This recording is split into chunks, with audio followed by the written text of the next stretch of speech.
J'ai entendu durant l'été un économiste dire, pour rembourser la dette, il nous faudrait une croissance de 5%. Aujourd'hui, pour en parler, Jean-François. Bonjour Jean-François. Bonjour David Alors et bonjour à 5%, tous.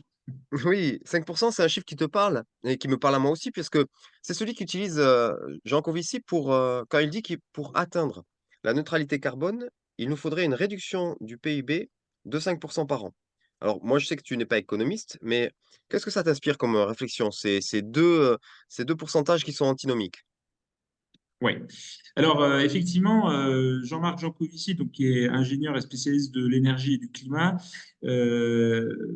montre bien qu'il y a une forte tension entre justement l'exigence de diminuer la consommation et donc les émissions de gaz à effet de serre pour agir face à la fois au dérèglement climatique, mais aussi au problème d'approvisionnement énergétique qui est un problème majeur qui pend au nez des Européens notamment, et pas que les Européens.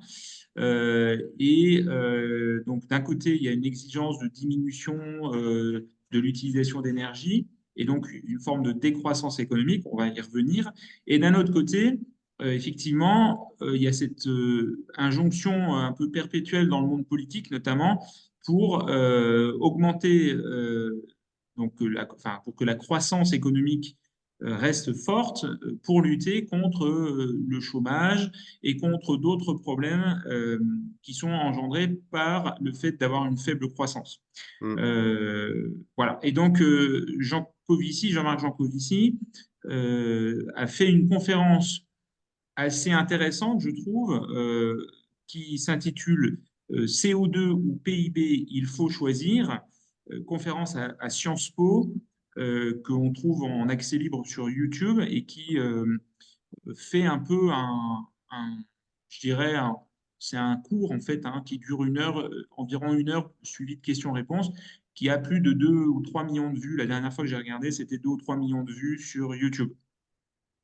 Mais moi, je vais surtout répondre à ta question et aborder la question sous l'angle de l'histoire, puisque moi, je suis historien de formation, c'est plutôt par cet angle-là que je voudrais répondre à ta question.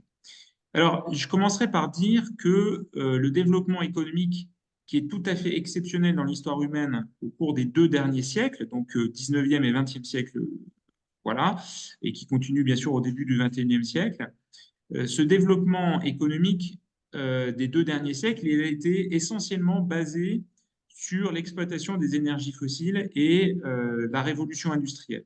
C'est à la fois donc l'augmentation de l'énergie qui est liée à la révolution industrielle, qui a apporté de la richesse, du confort, une amélioration du niveau de vie et, dans une certaine mesure aussi, une amélioration de la qualité de vie. On va voir que ça n'a pas été que dans un sens linéaire en termes de qualité de vie.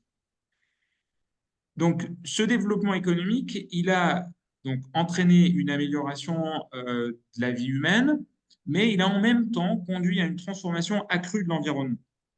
Et c'est cette transformation accrue de l'environnement. Alors, quand on parle de transformation de l'environnement, de quoi on parle? On parle concrètement que, par exemple, on a coupé des forêts, on a pêché plus, on a pêché dans l'océan, on a pêché dans les lacs, dans les rivières, on a aussi émis de la fumée. Quand on brûle du charbon, du pétrole, du gaz, on émet du CO2, mais on émet aussi des tas de polluants, des choses qui vont aller dans l'atmosphère. Cette transformation accrue de l'environnement, elle a eu des conséquences globalement négatives, mais pas toujours. On va prendre l'exemple d'Haïti. Haïti, il n'y a plus de forêt aujourd'hui, quasiment, parce que les gens, entre autres raisons, sont trop pauvres pour acheter du gaz naturel, pour cuisiner, pour se faire à manger. Ils ont donc l'obligation, en quelque sorte, de recourir pour faire toutes les tâches nécessaires à la vie, comme se faire à manger, cuisiner. Ils ont donc recours au charbon de bois qui est fabriqué à partir d'arbres qu'on coupe et qu'on construit des. J'étais en Haïti, on construit donc des espèces de monticules qu'on recoupe de terre avec du bois et on met le feu et ça se consume lentement et on récolte le charbon de bois. Et donc, Haïti, il y a quasiment plus d'arbres, plus de forêts à cause de ça.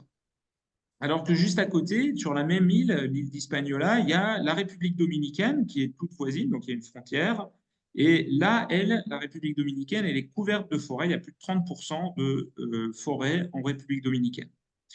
Et pourquoi? Parce que la République dominicaine est là suffisamment de devises pour acheter du gaz naturel et des énergies fossiles qui permettent d'éviter de surexploiter la forêt, comme c'est le cas en Haïti.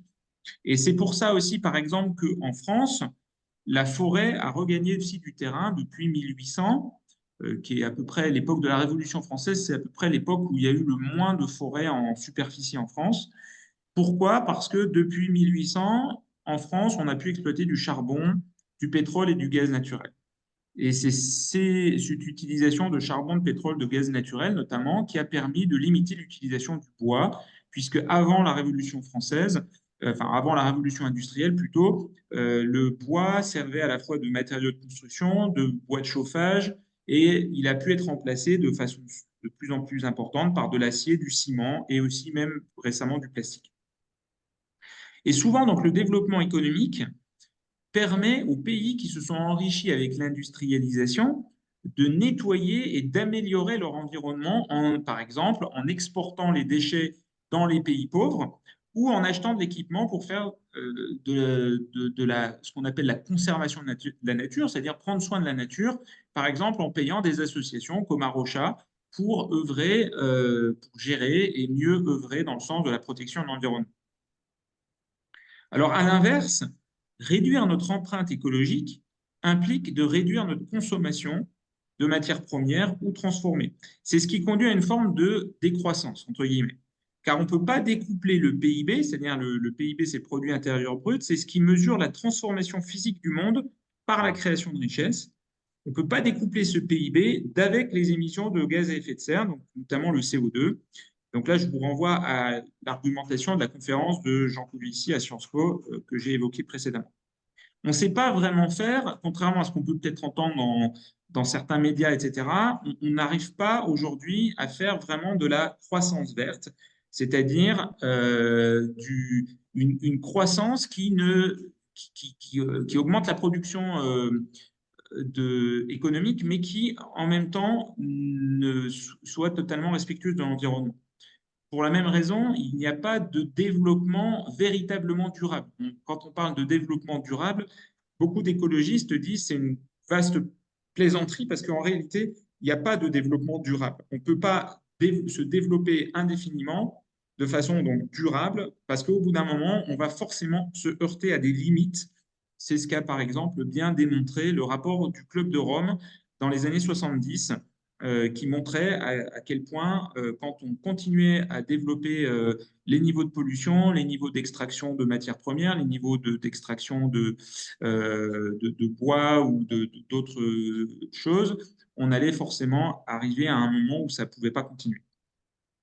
Voilà, alors diminuer, ce qu'il faut voir aussi, c'est que diminuer notre impact sur l'environnement, ça coûte aussi, entre guillemets, de la croissance. Par exemple, l'interdiction d'un pesticide qui s'appelle le DDT, un pesticide très très puissant, qui avait été critiqué notamment par une écologiste, une des premières écologistes américaines qui s'appelle Rachel Carson, dans un livre qui s'appelle Printemps silencieux, qui était paru au début des années 60.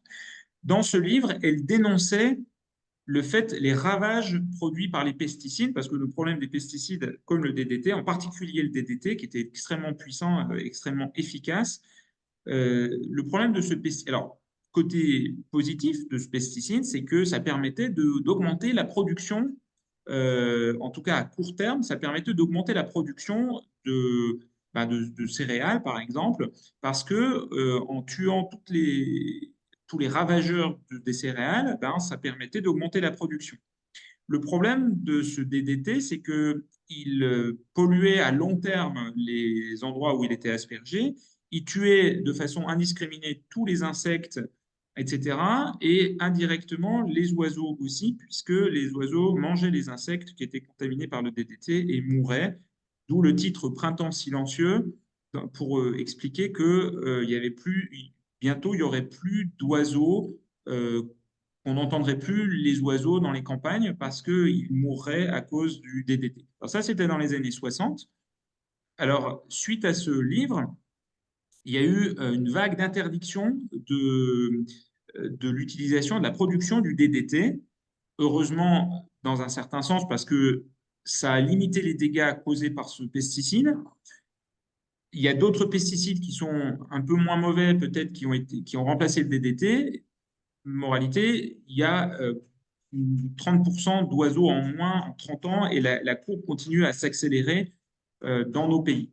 Mais si je reviens à ce que je disais tout à l'heure, je disais que diminuer notre impact sur l'environnement, ça coûte de la croissance parce que quand on a choisi d'interdire le DDT, par exemple en Afrique, donc pour des raisons écologiques, eh bien, le DDT, qui était aussi utilisé par exemple pour contrôler le paludisme, certaines personnes ont accusé les écologistes d'avoir contribué à augmenter le paludisme qui était contrôlé de manière relativement efficace grâce au DDT, mais avec tous les problèmes derrière que ça générait aussi.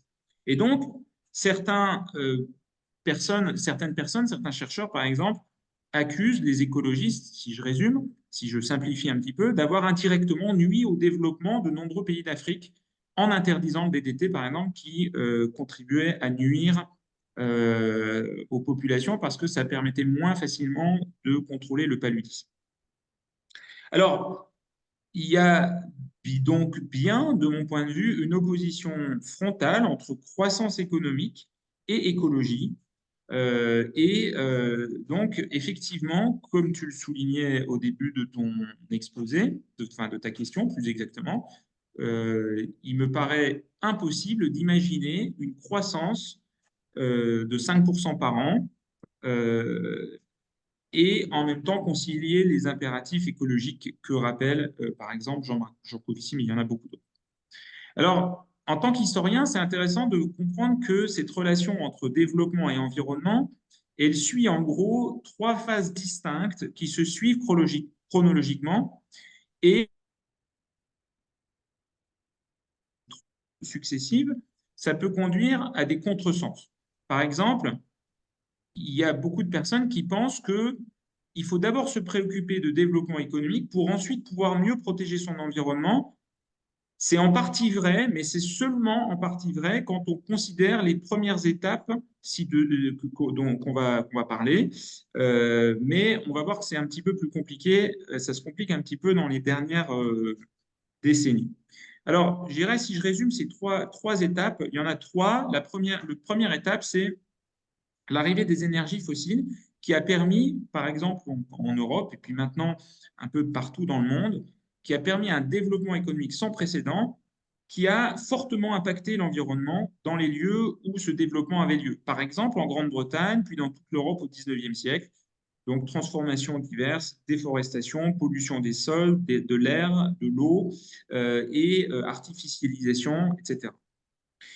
Dans un deuxième temps, donc là on est sur la deuxième phase, la richesse et la puissance, entre guillemets, permise par la technique et par cette révolution industrielle et l'arrivée des énergies fossiles, a permis de corriger dans les lieux qui avaient connu ce fort développement, ça a permis de corriger les pires excès du développement industriel et économique grâce, en gros, quand les pays s'enrichissent, qu'ils ont de plus en plus de moyens financiers, qu'ils peuvent satisfaire aux besoins les plus élémentaires de la population en permettant à tout le monde de manger à sa faim, ou pratiquement tout le monde de manger à sa faim, eh ben, on commence à se préoccuper de corriger les pires excès du développement. Ce qu'il faut imaginer, il faut se replonger dans la tête des gens qui vantaient les mérites de la révolution industrielle au début du 19e siècle, par exemple, qui voyaient que la première phase, c'est-à-dire un développement économique très important et qui permettait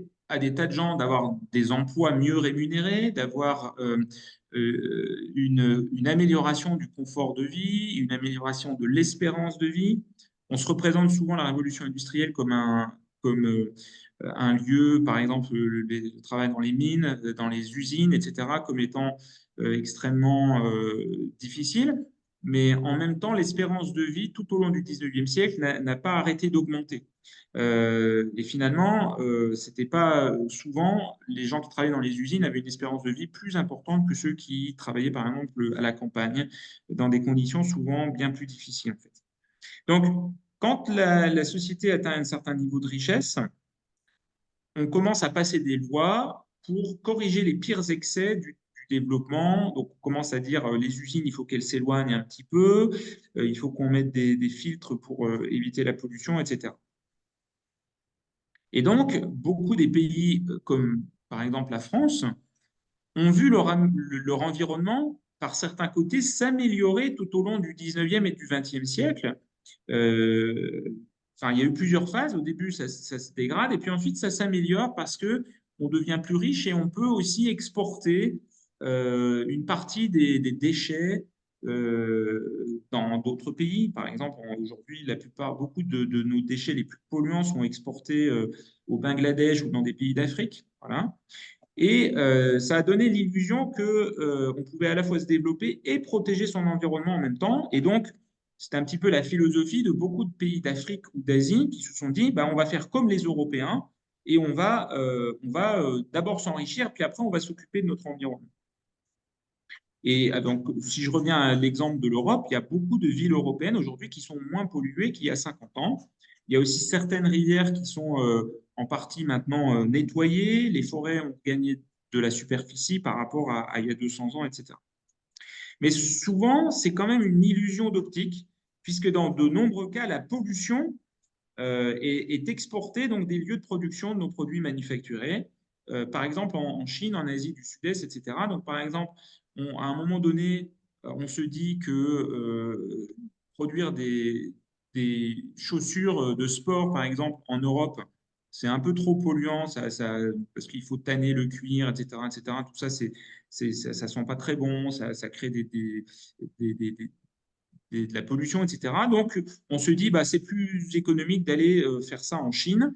C'est plus économique et plus écologique. Donc, on exporte une partie de cette pollution vers des pays tiers. Voilà. Et donc, on peut avoir une espèce d'illusion qu'en fait, on va vers un environnement qui n'est pas en train de trop se dégrader. Et d'ailleurs, parfois, c'est des reproches qui sont faits aux écologistes, c'est de dire, mais vous exagérez, de dire que tout va de mal en pire, regardez, il y a des choses qui vont mieux. Et c'est vrai qu'il y a des choses qui vont mieux, en tout cas temporairement. Parce que maintenant, on est en train de rentrer dans une troisième phase qui, là, est en train de rebattre un peu les cartes. Parce que dans ce troisième temps, donc, qui est celui dans lequel on vit maintenant, on se rend compte que notre richesse accumulée depuis 2 siècles et notre développement et notre puissance ne suffisent plus à nous protéger des effets induits de notre surdéveloppement. Donc là, par exemple, on est face, y compris en Europe, y compris en France, dans les pays riches, à des problèmes que notre richesse, notre puissance ne parviennent plus à solutionner. Par exemple, j'ai parlé tout à l'heure de l'effondrement du nombre des oiseaux, mais il n'y a pas que les oiseaux, il y a à peu près toute la biodiversité qui est en train de s'effondrer devant nos yeux. Enfin, devant nos yeux, à Rocha, on passe beaucoup de temps, par exemple, à étudier l'évolution et à tâcher de protéger des espèces animales et végétales qui sont en danger à cause de différents problèmes environnementaux qui sont créés quasiment tout le temps par l'homme.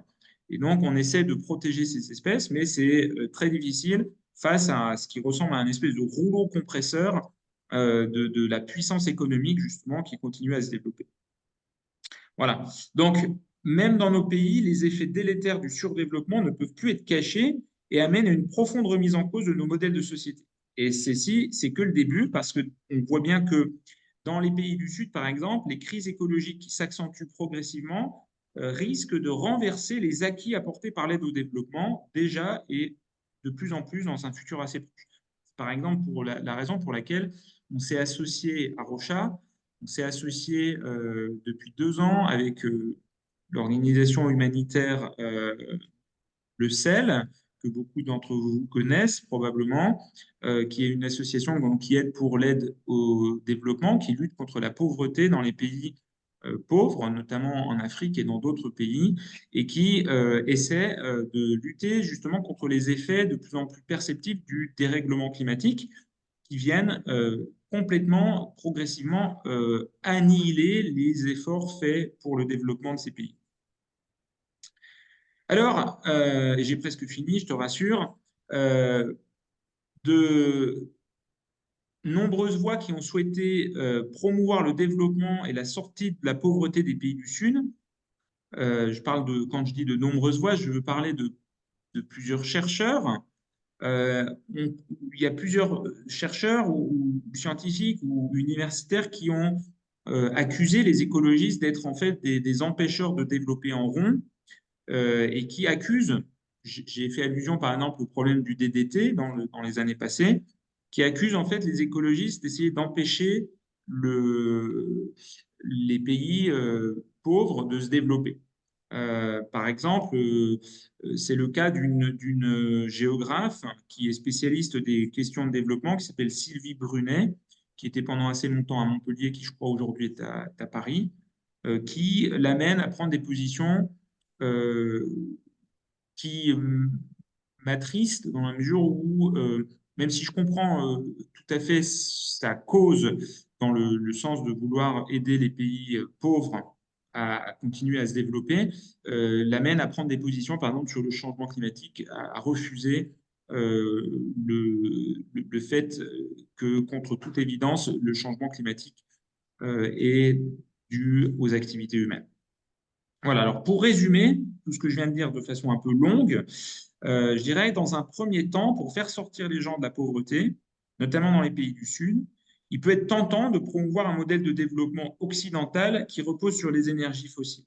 Et donc, pour revenir à ta question, de promouvoir aussi dans nos pays la croissance perpétuelle.